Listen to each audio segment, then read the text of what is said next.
today we're going to make peanut punch. It's one of the drinks that we make locally.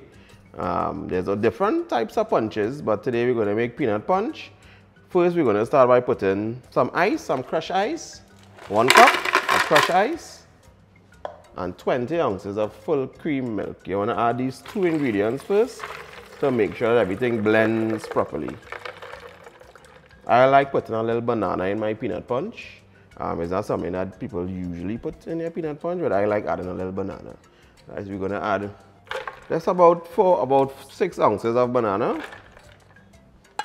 And the peanut butter, we're going to add 16 ounces of peanut butter. Just a little fun fact, peanut butter is my favorite thing to eat.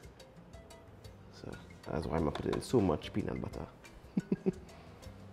And we're going to add nutmeg, 1 teaspoon, cinnamon, 1 teaspoon, vanilla, 1 tablespoon, linseed, 2 ounces, condensed milk, 6 ounces. Now we don't add sugar. The condensed milk is already sweet, so this will and the bananas, so that will sweeten the punch, the sweetener in the punch. We're going to cover and blend until smooth.